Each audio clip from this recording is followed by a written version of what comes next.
Hey guys, welcome. Whether you've been rocking with me since day one or this is your first time here, thank you so much for joining. I really do appreciate you for subscribing and watching today's video because you could be anywhere in this YouTube world and you've decided to trust me to help you navigate this mental health landscape. And again, thank you. I do appreciate it.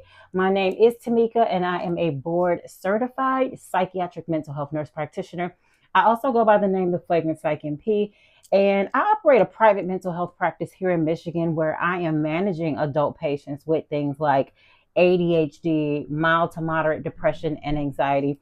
And I also teach patients, skills and tools so that they can successfully manage their own mental health, even outside of my sessions. On this channel, I provide mental health educational content specifically designed to empower you and raise awareness. And then I also have my own personal mission to help decrease the stigmas surrounding mental illness. In the last few videos of my series, Focus Now, we've been breaking down ADHD. And in the first video, I gave you the modern definition of ADHD. I also dispelled some myths. In the next video, I told you how ADHD is diagnosed. The last video, I gave you some treatment options. I talked about the first line treatment for ADHD, which are those stimulants. And if you have not seen those videos, you'll definitely want to get caught up on those here. But in this last video of the series, today's video, we're actually going to be talking about what it feels like to live with ADHD. And today I'm joined by my son, Tavion, who's actually going to be sharing with us his experience with ADHD, like what it felt like up to the diagnosis. What has life been like since actually getting that diagnosis? So I'm excited. And so Tavion, I appreciate your willingness to do this today. How are you today? I'm good. I'm great. Thank you for having me. Awesome. Okay, well, let's just jump right in and let's start by talking about, life before the diagnosis. So I can honestly say, when you were a kid, you did fairly well in school. You had good grades. You weren't a bad kid per se. The one thing that I can remember the most about your childhood is that I always had to come in and help you clean your room. Yes. Almost every day. Yeah. And so I also remember that I used to call you an old man because anytime we would get ready to go somewhere, it's like you were just dragging your feet. And I'm like, come on, old man. So I do remember those things specifically. I also remember you and your grandmother and I, several nights we had to come in and save the day and help you with last minute science fair projects, right? But ADHD was never something that was on my radar. I just don't think I wasn't educated about it at the time, but I'm just curious from your perspective, like, did you ever feel like something might be going on with you at all at any point? Like, did you feel like something was off at all when you were in grade school? I didn't feel like anything was off. I just felt like my way of doing things was just normal. And that was just like me. Like, I just do things late, or I take a long time doing things, or I don't take the initiative to do things. I just get to it when I get to it. It didn't necessarily feel off. It just felt like, okay, it might not be the best way to do it, but that's just how I go about things. Well, what was some things that you feel like people said about you, growing up that kind of stuck with you in hindsight? You can't think about it. Some people used to say I was bad, like some of our family members, I guess, because like who called you bad? Like Renee used to call me bad because she was like, you was bad when I used to babysit you. Renee? Yeah, but she never really said why for real. And I just remember like everybody used to say I was like smart and stuff. Like I never really struggled in school, but I do remember like, just like being called like lazy or just like, Being called lazy? Yeah. Who do you think called you lazy? Probably like, bright the most. You think so? Yeah. Okay. Just because like I wouldn't like do my chores and when I was supposed to do them, or just like I wait till the last minute to do everything. I would forget to do a lot of stuff. So forgetful is one thing I'd be called a lot. But that's mostly it. Did you hear any labels at school? Like when you, again, think back in hindsight, did you, like your teachers, anything that like stands out about what your teacher said to you? When we we think about what ADHD is now. Hyper. Just Okay. very all over the place, bouncing off the walls. It was hard for you to sit still in school. Yeah, or just like I would talk all the time. Yeah, remember when you came home one year and you not just once, but you would come home and you had gotten letters or notes from your teachers, and you were stuffing them in the neighbors' fence. What? And I never got them, so I don't know what they was about. And the only reason that I knew about it is because the neighbor called the school, and the school called me and said, Tavion has been getting notes sent home, and he's stuffing them in the neighbor's fence. I don't even think I got those notes. What were those Mm-mm. notes about? Was that It was about? just like behavior stuff, like I'd be out of my seat or I'd be talking when I wasn't supposed to.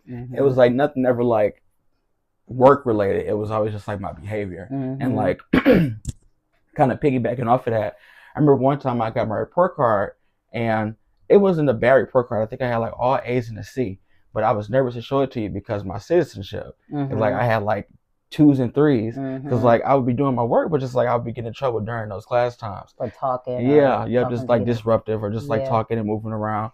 And so go ahead, I remember like when you finally seen the report card, you was like, it's not even a bad report card, but you know, my citizenship was messed up, and that's why I was scared to show it to you. Okay. And so yeah. Was it hard? Like, did you think about it? Like, were you really, really trying to stay seated and trying not to be as, talkative? Like, was that hard for you? Did you feel like, dang, I'm trying, but I keep getting these notes sent home? What did that feel sometimes like? no, sometimes yes. Like I would try, but then like it would just like immediately slip my mind. Like I ain't supposed to be sitting down.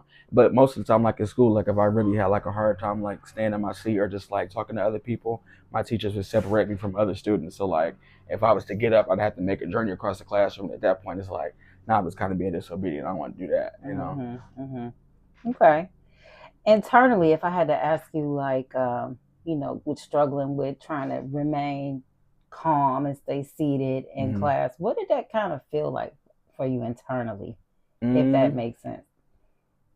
Like trying to and not being able to, it just kind of felt like, just felt anxious. Like I couldn't I just felt full of energy. Full of energy. Yeah, like I couldn't, like I need to move around, or like I got to do something, or like if I'm done with this, what do I do now? Sometimes I would just feel like, I don't necessarily say stuck, but it's like lost in like my own body sometimes. Like I don't know what to do with myself. Yeah. That's what it felt like. Did you feel like that at home as well? Sometimes when I was at home, it's a little easier to manage because like I can move around, you know. Like if I wanted to stay in my room and do something, I could. If I wanted to go up and down the stairs, I could. If I wanted to go outside, I could. So like it wasn't hard to manage at home, but at school it was probably harder. Well, what do you think it was the hardest thing? Because one of the things about ADHD when we're diagnosing it is that these symptoms that we're talking about, and you're expressing all of these common symptoms of ADHD, but to diagnose it, you have to see those symptoms show up across different settings. Like ADHD, and I explained this in another video, is not about just like struggling in one place and then you can shut it off in another place. Now, it may be easier for you to manage it in a different setting, like you just said, because you probably have support systems and things that you're familiar with,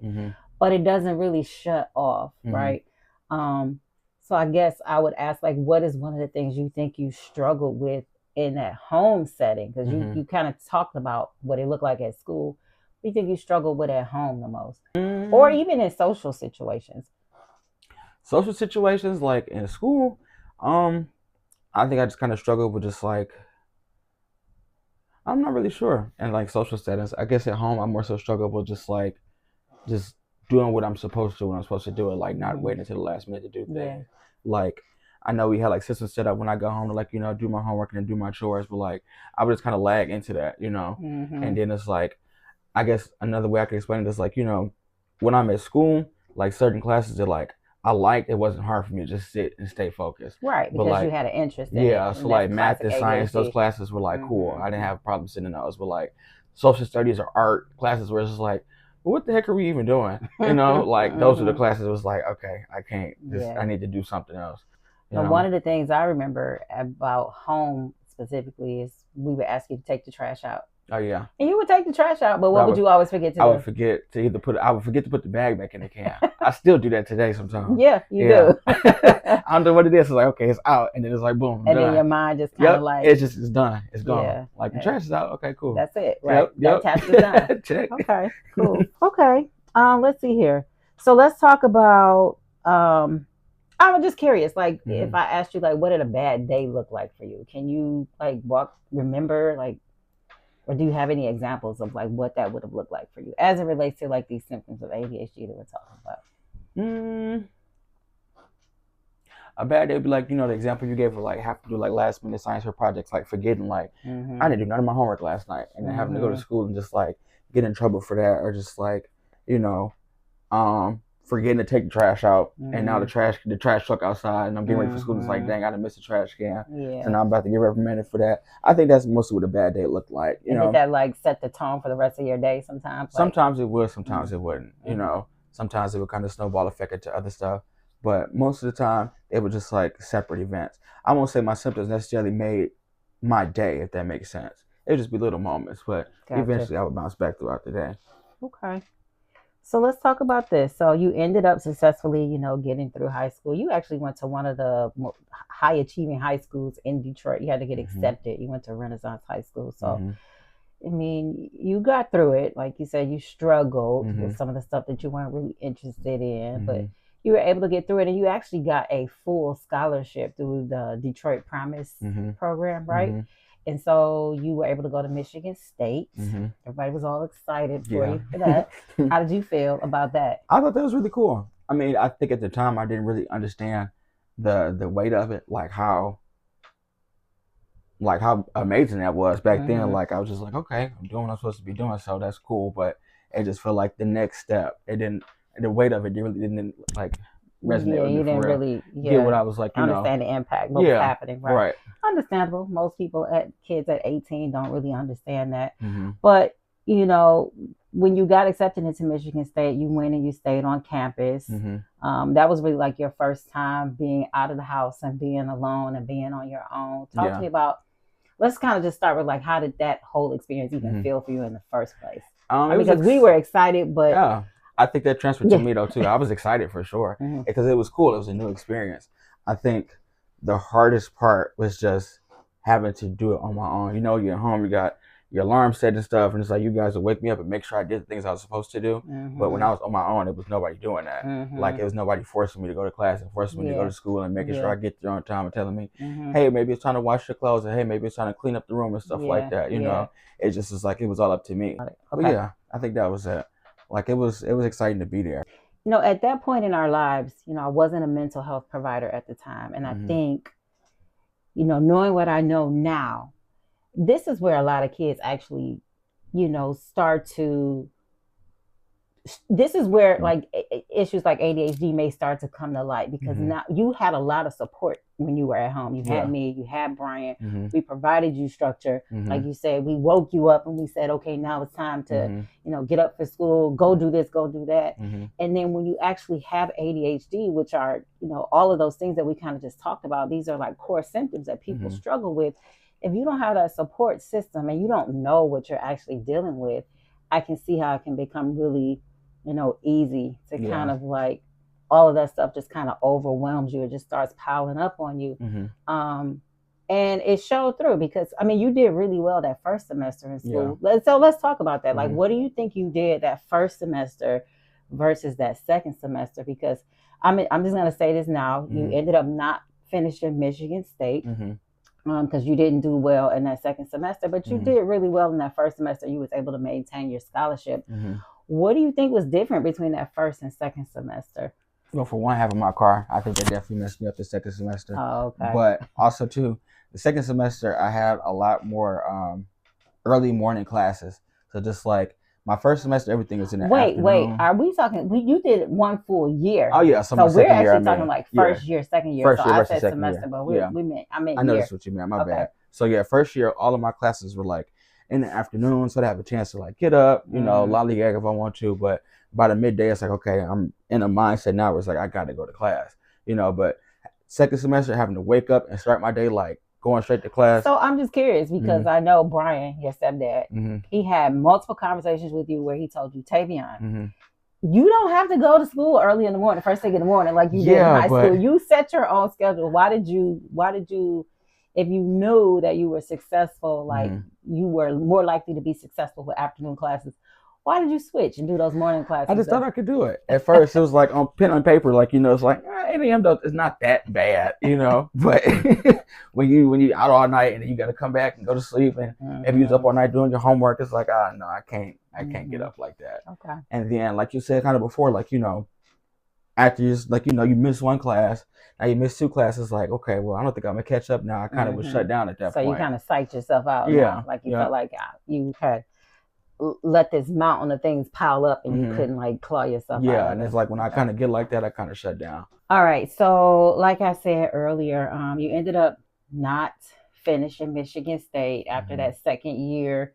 Did you even get, I don't even think you completed the full second year. I think you came home in Yeah, I did the first January, semester. January 2018. Yep. So after leaving Michigan State, right, and Mm-hmm. we're talking from an ADHD perspective. All of this is hindsight because at the time we didn't know that that's Mm-hmm. what this was. But talk to me about, what life looked like for you after leaving Michigan State. What do you think? I was sad. I was disappointed in myself.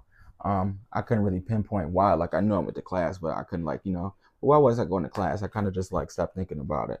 And I guess in a positive aspect, it was just a lot less on my plate then. So Mm-hmm. life felt a little bit more manageable. Just like Mm-hmm. after I left Michigan State, I just started going to work, and Yeah. so that was a little easier than just having But even that was hard for you yeah, because I because, still had issues with like time management, getting there on time, you know, and just like being punctual at work. Like I did good at work. It's kind of like school again. Like I did good at work, but like sometimes the issue would be like, well, you never come on time, or mm-hmm, you always late. So it's mm-hmm, like you do good when you're here, but we can't really.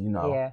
And what do you think? Like, again, this is all hindsight. I know it sounds like I'm saying that word on repeat, but Mm-mm. again, we didn't know what was happening. But when you think about why you were late all the time, like what can you offer now? Like, what was it that made you like perpetually late? Like, I don't know. I just feel like time then doesn't feel like time now. Like I see now, like 30 minutes is not a lot of time to get yourself together and mm-hmm, then get there too. Like you got to incorporate mm-hmm, traffic or like mm-hmm, what if something happened? Like you may have like a flat tire or something, or the shirt you're about to wear may not be ready. So you just got to be prepared. and I You want to, know. yeah, I'm glad you mentioned that. Like, I'm moving forward a little bit here, but this is really important because, right, I'm managing people who have ADHD. Mm-hmm. And while the stimulant medications, like I said in a previous video, are first line treatment for ADHD, they're very effective. Mm-hmm. I tell my patients all the time, they're not magic pills. So, Right. in addition to having that medication on board, you Mm-hmm. also need to have some coping mechanisms like Mm-hmm. alarm clocks to kind of help you stay Yeah. on time so you can Right. get to work on time. Were you using things like that, or No. nope, just didn't Mm-mm. have it in place at all? Mm-mm. Okay. Nope. This was Okay. kind of just like I'm gonna say this, just thugging it out. Did you even look at the clock at I all? would be like, okay, I gotta be there 1:40. I can get ready in like 2 minutes and be out. Oh But no, God. in hindsight, no, I And could so not. yeah, we call that in the psychiatric world or just mental health world, we call that time blindness. Like you're Mm-hmm. just blind to time. Like, Yeah. and it's not that you're doing it intentionally. Right. That's the thing. It's just like I wasn't trying to be late. It's not like I'm sitting there like I'm gonna wait till this time to get ready. It's like, Mm-hmm. okay, I need to get ready for work. Yeah. Okay, 10 minutes go by. I need to get ready for work. Like I'm intending to get ready for work. I just ain't got up and did it yet. Mm-hmm. Or it's like I'm moving, but I'm not focused while I'm moving. Mm-hmm. Like And you I'm. don't never like check because me, like Mm-hmm. what I do, if I know I have a certain amount of time to do something, I do have my phone with me and I'm constantly checking my phone, like to Mm-hmm. make sure, okay, oh, I got 5 minutes left, Mm-hmm. or I got. Did you ever do that, or you just Mm-mm. look at the phone No. once, put it I was down, like, and yeah, just okay, it's 1:20. Boom, I still got 40 minutes to get to work, and I put my and phone so back you can up. Now it's 1:50. It's like, oh dang, I'm supposed to be getting ready for work this whole time. wow, Yeah, okay, yeah. okay, that's I'm like that interesting. now. I check it now. And Mm-hmm. I just like I even set like necessarily like alarms in my phone, but just like okay, if I look at my phone it's 1:30, I need to get up now and start Mm-hmm. moving around. Mm-hmm. Especially Yeah. if I got to be somewhere at 2 o'clock. Yeah. Okay. Good deal. Okay. Let's shift now. Now we're going to talk Mm-hmm. about your, oh, well, let me go back. Did you ever like lose any jobs or like have any negative consequences, life after college, Mm-hmm. like related to some of the symptoms that we're talking about of ADHD? I would say yes. I wouldn't think like nobody like fired me because of anything, but a lot of times I would just stop going to work. Just as Mm-hmm. like I Yep. just didn't want to go no more. Or Yep. just I didn't take the initiative to get up and go. I would just stop going. I just Mm-hmm. didn't want to go no more. Why though? Like, what do you I think now honestly that you couldn't think? even tell you. It's just like it would get to a point where like I wouldn't necessarily get frustrated with it, but it's like I get built up to a point. It's like I just don't want to go no more, Yeah. and I would stop Too going. overwhelming. Yeah, So the way that you kind of cope with it is just like, I just stopped, just shut down. yeah, don't even exist anymore. Yeah, I'm Don't done with exist it. to me. Yeah. How many jobs do you think you went through during that time period? Like Like 3 or 4. 3 or 4? Like I Yeah, can remember a few. Like yeah. you When worked I at was the working at Nationality, I stopped just going. yeah. Foot Locker, I kind of did that with Foot Locker. Mm-hmm. When I was working at Happy's Pizza in the bowling alley at the same Yeah. time. Yeah. I got another job though. I started working at the dentist's office during that time. Yeah. Something like I that. wanted to mention this as well because I kind of dispel this myth myth in the first video where like ADHD is not a lack of intelligence. It's just like the brain structure is different. So things that come easy for somebody that does not have ADHD, it's just it doesn't work like that for the ADHD brain. And you're very, very intelligent. Like I said, you got full scholarships, you were in midnight golf program. Everywhere you went, you were able to like articulate yourself very well, and people caught on to that very quickly.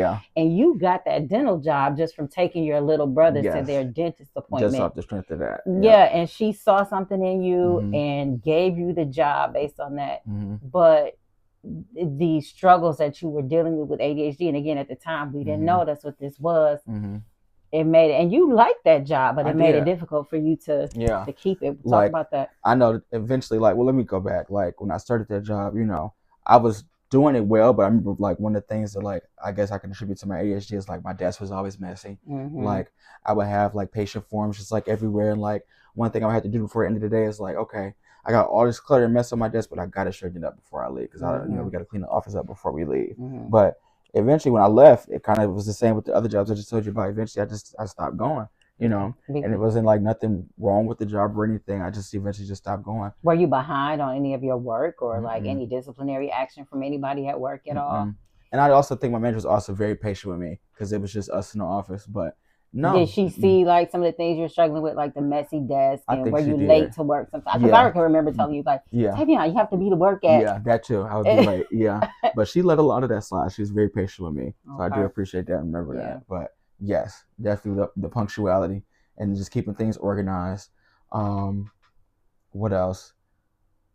Just doing my tasks, like, you know, I had to verify insurance at the dentist's office.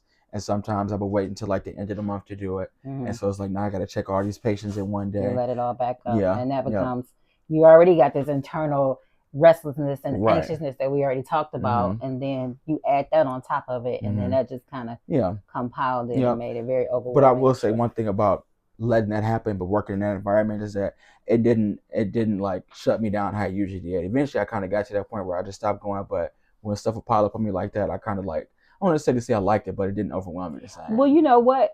On the heels of you saying that, a lot of people who have ADHD tend to procrastinate. Like they wait until their back is against the wall. And a lot of them feel like they do their best work when it's a time crunch. Like they won't even pick it up until they know the deadline is in an hour. And now that's like this challenge that they're trying to meet. And a lot of people operate that way, but that can become very stressful and very overwhelming. All right, so good deal. So let's shift now. Let's talk about the diagnosis journey, because at this time, like I'm recognizing all of this stuff that you're saying, like you going from job to job, like you got this good job that you told me you love. I know they love you up there, but you're not going to work. I also saw a change in like you, the way like you were moving at the house. Like I thought it was depression, because a lot of times you would just go in your room and just lay down sleep and go to all sleep. day long. So I thought it was depression. What can you tell me, like during that time frame? Talk about like, what was it like for you? What were you feeling? What was it like for you navigating all of that at that time? Did you feel like something's going on with me, or you still didn't feel like that? I didn't think it was anything. No, I didn't think it was anything going on with me. I think it was kind of what I said before, like this is just how I operate through things. But at that point, it was starting to frustrate me. And I think that's why I would just be like, you know, kind of depressed in a sense. It's like, I'm trying to do right. I want to do good, but it's like, I feel like I can't. And so that frustration kind of like would wear me out sometimes. You know, did you feel like you were depressed?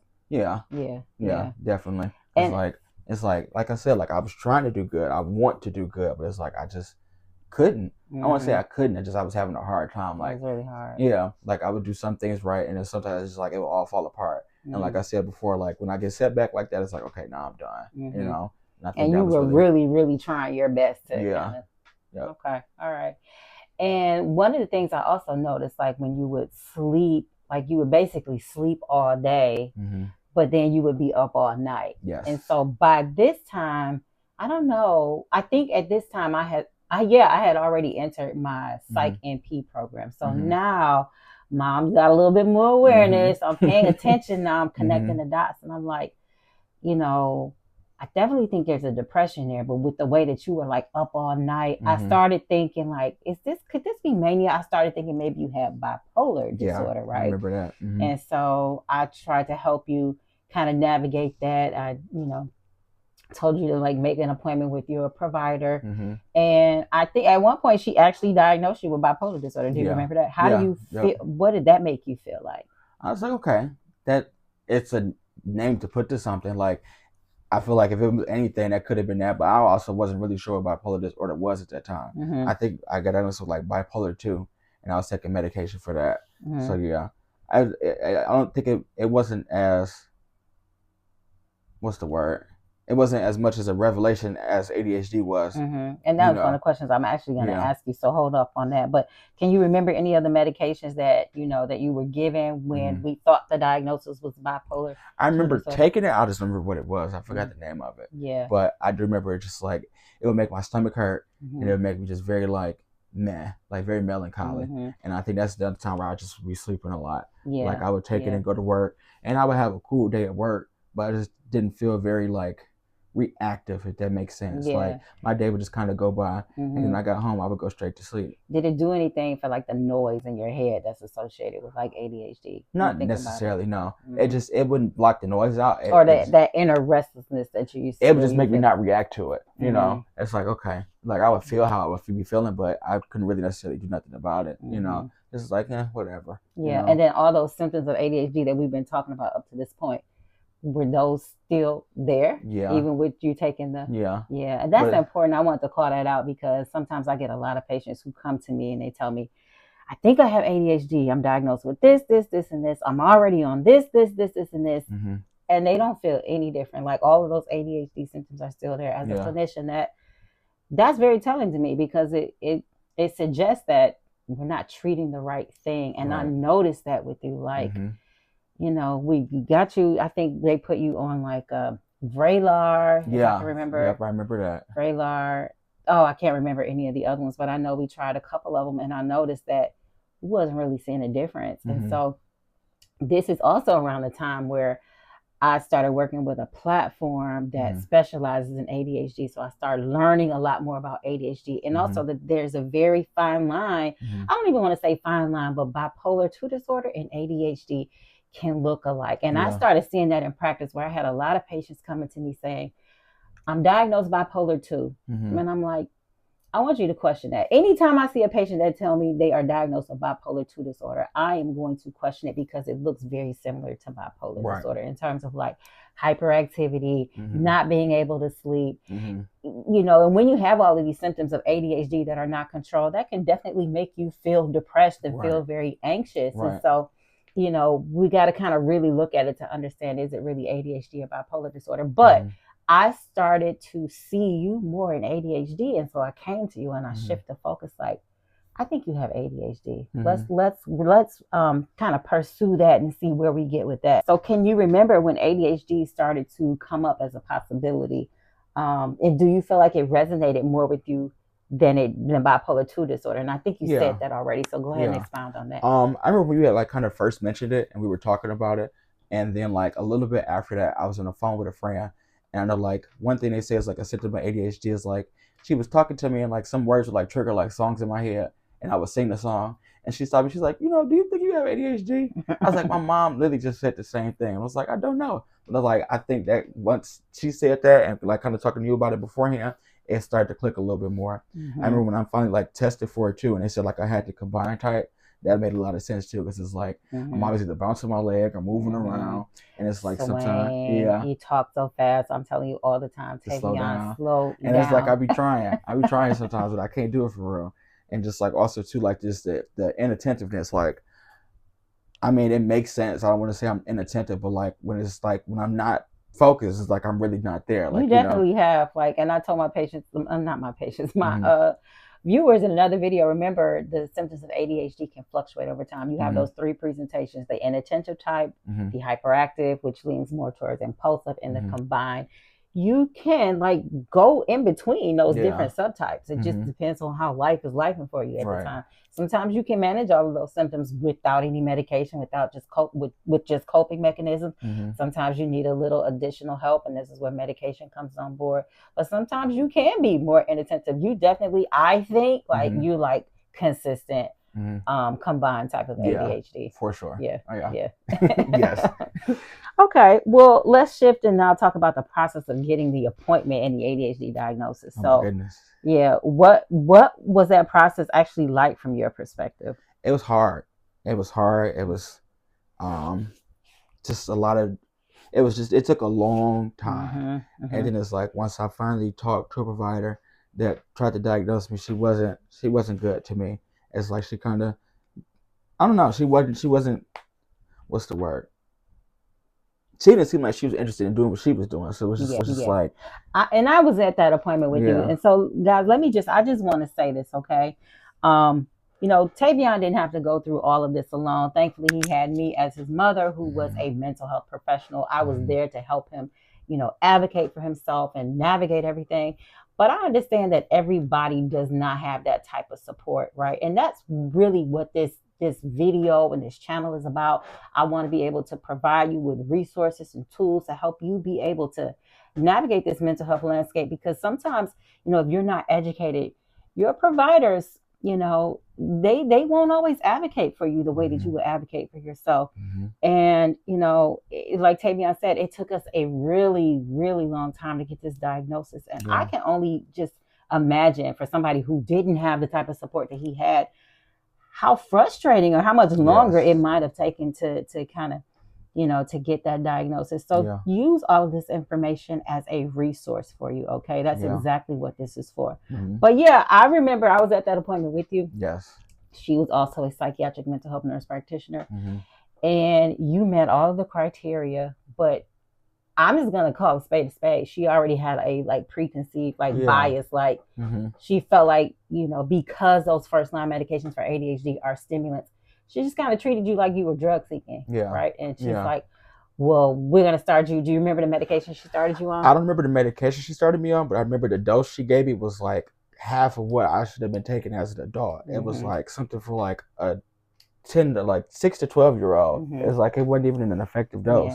And so it was like, she was, like you said, she was half treating it pretty much. Like, it already had took like months to get that appointment with her, and then to be on the phone with her for like 5 to 10 minutes, and then you prescribe me something that's not even working. It was like, it kind of I felt defeated after that, and dismissed a little bit, yeah, right? Very much. And providers, I'm not saying there's one right way to do everything, but we do have what we call evidence-based practices. And this is, again, I've explained this to my viewers, is this, when we say evidence-based, that means that this method or medication or whatever has been extensively researched, and research time and time again suggests that this is the best method. So as providers, we should be using that thing. Now, of course, you want to take every patient, every situation individually, look at it individually. But if you're going to say, that if you're diagnosing ADHD and you're saying that I'm having significant impairment, and I'm there with you as well, like to add like additional history and support everything that's happening. First line treatment for adults who have ADHD are those stimulant medications. But because they have all of those negative connotations attached to it, like, risk of tolerance, dependence, addiction, abuse potential, a lot of providers, they just kind of look at you like you're drug seeking as soon as you come in the door. And so she prescribed you Qelbree is what she gave you. I remember Qelbree, yep. Yeah. And I just remember too, like, and also go like piggybacking off what you were saying before, like having someone there to help you advocate for yourself. I didn't really know what to tell her as far as like what my symptoms were, as far as like what I needed help with. I know, like, when I had that second appointment, one of the biggest examples, or the most, like, I guess the best example I gave the next provider was that I would put toast in the oven. I put bread in the oven and would forget the bread was in the oven and burn the toast up. I would go through loaves of bread like that. And it's like, that was like a big indicator, I guess we forget stuff like that. And I remember at that first appointment, I was so disappointed in that provider in the way that she was treating you. And I didn't disclose to her that I was a psych NP. I just kind of wanted to see how she was going to handle everything. I was so disappointed in her and our profession, because she basically ended up saying she can't diagnose ADHD. She wanted to send you out to get neuropsychological testing, which is very expensive. Wait lists are long. So, and I challenged her. I said, as a psych NP, you're trying to tell me you can't diagnose ADHD? Oh yeah, because we went to go see her too. Mm-hmm. We sat on the phone with her at first, and then we actually went out to go see her. And she was like, "Well, I can't diagnose you with that." She said, "I'm not going to diagnose you with that," Mm-hmm. and just kind of dismissed us from the practice. I do remember that. Mm-hmm. I was very frustrated with that, but Yeah. I kind of blocked it out because I hate that memory. But yeah, I remember that. Yeah. We sat. It took us almost a year to get that appointment to even go see her in person. And then after that, we had to kind of shift gears because I'm like, well, let's try your primary care provider. Mm-hmm. Like, you know, she's very good at what she does for you in terms of like managing medical side of things. So because you have a history with her, let's try that. And, you know, we went to her and there were a couple of other things that we had to do, which I was okay with doing for you, like making sure you had good, we had to do heart work. Yep, I had to get an EKG done. And she also gave me like, what is it called? The PHQ-9? She gave you the PHQ-9, but that is a assessment for depression, right? The ASRS is the tool that we use to help us kind of understand if we might be dealing with ADHD or not.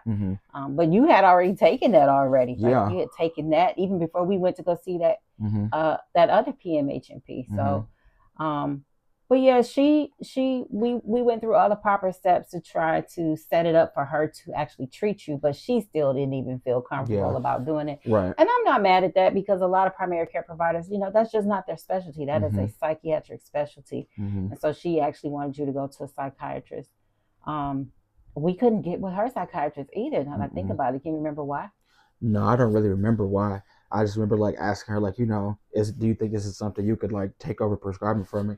And she was like, I'd rather you have like. Well, you weren't even on the stimulant yet. Yeah, I hadn't even really been like officially diagnosed yet because I remember the other lady, she wouldn't diagnose me, so I had to find a provider to diagnose me first, and then be prescribed something. Yeah.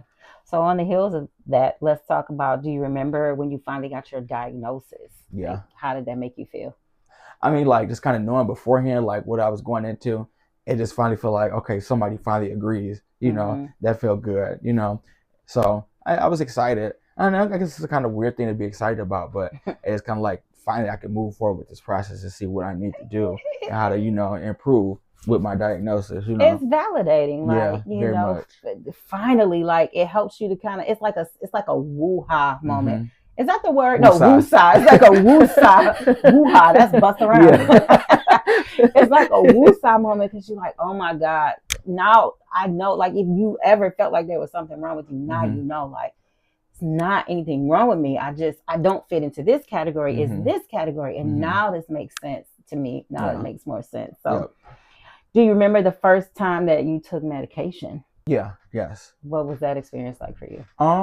It was kind of a slow start at first. It was a slow burn. Like I would feel it and it would like, I just had to kind of adjust to like how I felt. But I think once I started taking it and I was actually like working and stuff, like I could see like, okay, there's a major difference. And then especially taking it consistently, like now, like I'm able to manage like certain systems without even taking my medication, and it really helps, I do tell some of my patients, like when you have your medication on board, optimize it. Like start planning, like plan out what the rest of your week needs to look like on days where you're not going to take your medication, meal prep, do whatever, like use the medication to your advantage so that you can function more optimally throughout the rest of the week, especially if you plan not to have your medication on board. But what changes do you think were the most obvious early on when you took your medication? My energy, my drive, and my motivation. Like I would get up and do things that like I know needed to be done. Like I can go to work and do like 8-hour shift and not be like I'm ready to go home. Like it was just like, okay, this is what I need to do. While I'm here, I'm gonna do it. I'm gonna do it to the best of my ability. And I'm gonna knock it out. And then I would have extra time to do extra things. Was it easier because a lot before medication? Sometimes you didn't even want to go to work. Like you gave it maybe a couple of weeks or month, and you're like, I'm over it.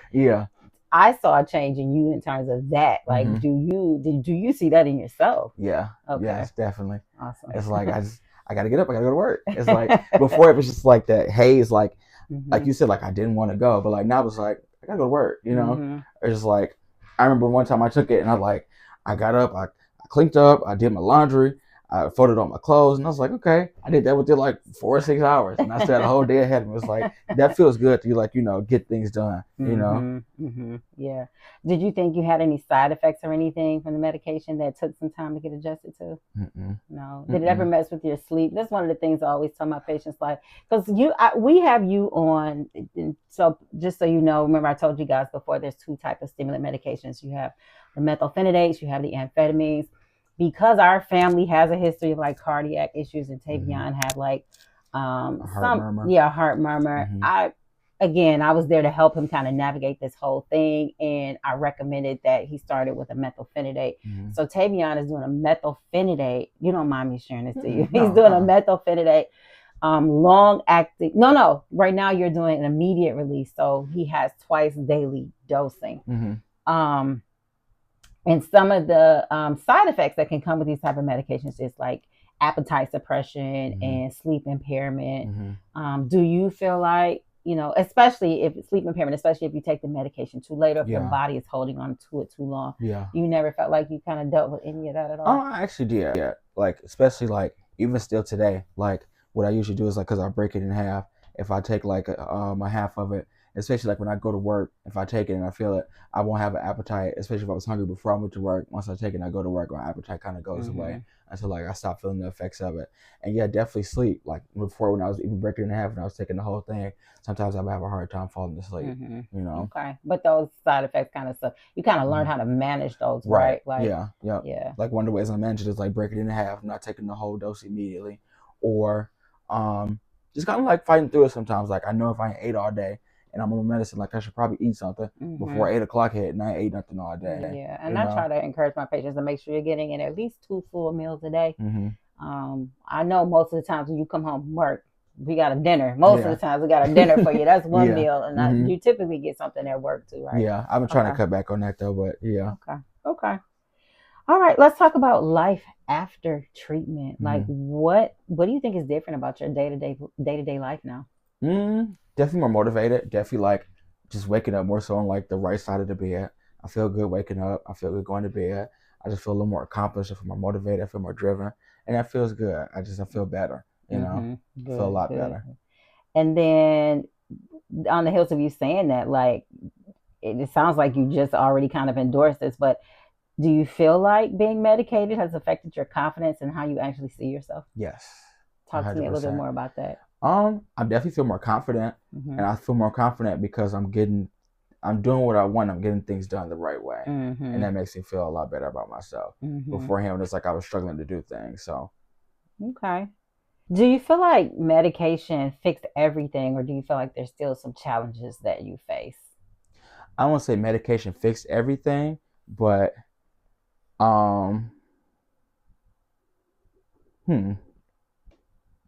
the challenges I face, I feel like are a little more manageable though because of my medication. So I won't say it fixed everything, but because I know, like, I have something to assist me when I need it, I don't feel as challenged as I used to with getting things done, if that makes sense. Yeah, it does. Okay. Yeah. So let me ask you this. How do you now, life after the diagnosis, how do you explain ADHD to other people? Like, how do you tell them, like, what does ADHD actually feel like? That's a good question, because like, has anybody ever asked? They have, and the best way I can explain it is like, the different types. So like I tell them, like, there's the hyperactive or hyperactive. Is this just hyperactive impulsive? Yeah, I like it's a hyperactive type where it's like, you can't sit still, you're moving around. And I give examples like, especially at work, like you see when I'm standing still, I'm always moving something or doing like this or something like. That's one type, and then you have. Is that medicated or non-medicated? What? So when you still moving like that? Yeah, I still move like that, medicated too. Or like, there's the inattentive type where like you just can't focus on something, you can't pay attention to things. I tell them, like, for me, my ADHD I have is if you put them together, I'm the combined type where it's like I have a hard time focusing and I have a hard time sitting still. That's what it is for me. That's the best way I can explain it. Yeah, did I answer that question? Yeah, you did. Do you think people just over, in general, just like misunderstand what ADHD is? I think they do. And I think what plays the biggest part in that is social media. People make videos and TikToks saying like, my ADHD may be like, not paying attention to this. Or like, they're not really doing it justice. You get, if that makes sense. Like, they're kind of downplaying it, or they think ADHD is just like oh, I forgot to put the lid back on this, so I have ADHD, and it's a little deeper than that, you know? Yeah, and I'm glad you said that, because one of the things that I say to all of my patients is that if I show you like that ASRS, what that is, it's a tool that has all of the, I don't even want to say all of the symptoms of ADHD, but some of the most commonly recognized symptoms of ADHD. If I show that list to the general public, everybody in the general public can identify with those symptoms. And so, yeah, it's not just about having those symptoms of ADHD. Again, it's about how is it showing up? How is it impacting your life? How long has it been there? Like that. And I mean, even though social media has done a great part in like increasing awareness to the disorder, I don't think people are getting the full picture, you know, with some of those TikTok or Instagram reels or videos. And so one of the things that I'm always encouraging people to do is take that information, right? Like it's I'm happy that it's there, but you still got to do your own research. Don't just take this information for face value. Do your own research. So, I agree with that. Like, I think the biggest thing with ADHD too is like the consistency of your symptoms. Like, you could just be having a bad day sometimes. Sometimes you like what you're going through might resonate with like the symptoms of ADHD. But if this is something that's consistently going on, you know, you're consistently having these problems, that's when you should, like you said, do your research and reach out and try and speak to somebody and get help and get diagnosed. Now, what would you say to someone who suspects that they might have ADHD but hasn't been diagnosed? How would you tell them to approach it? What's the first thing you would tell them to do? If you have insurance, look on the back of your insurance card. It's a number you can call in there. Now, where you get that from? I got that from you. If you look on the back of that insurance card, it's a number on there that you can call to either speak to a customer service representative at the insurance company, and they will give you a list of providers based on what you're looking for, or providers in your area to take your insurance. And once you find a provider that takes your insurance, find a provider in your area and tell them that you're looking to be diagnosed. Tell them, you know, the symptoms you're going through. Tell them, you know, I wouldn't necessarily word it that way. You're on the right track, but tell them that you want to be evaluated for ADHD. You need an evaluation. I suspect that I have ADHD.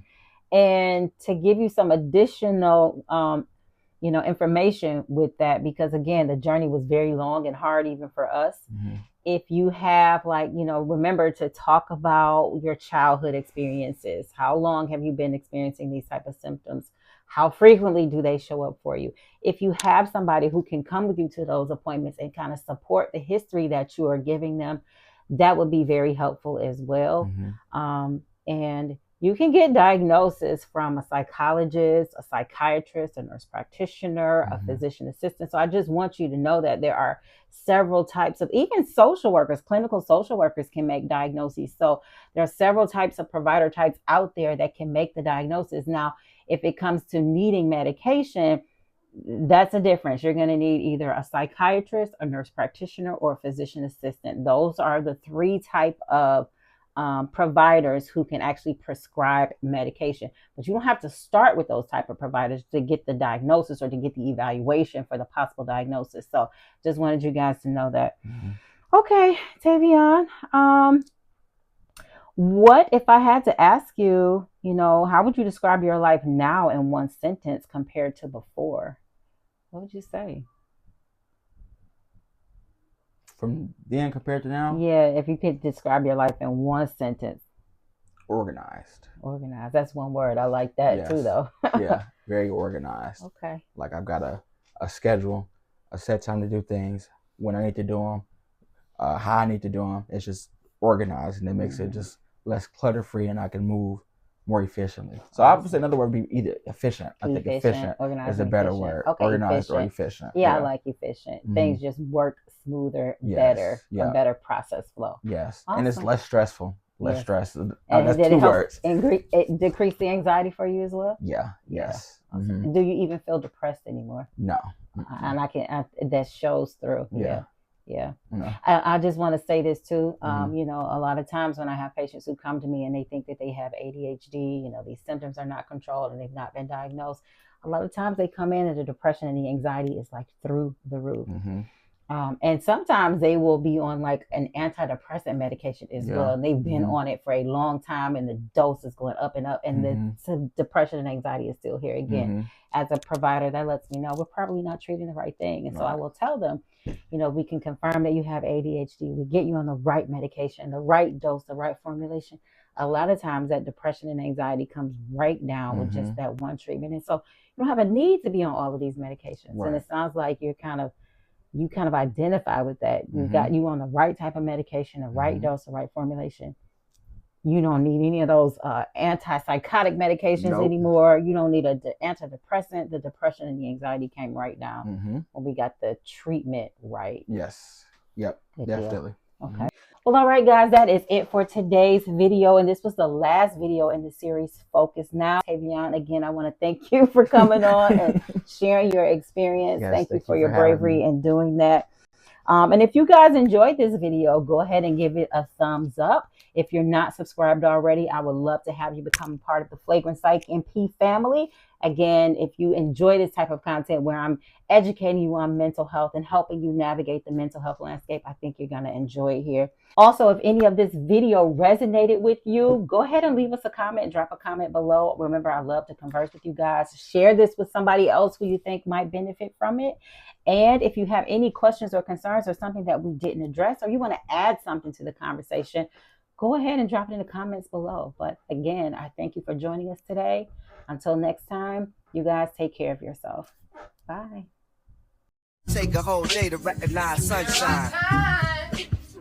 When you need someone, I will be by your side.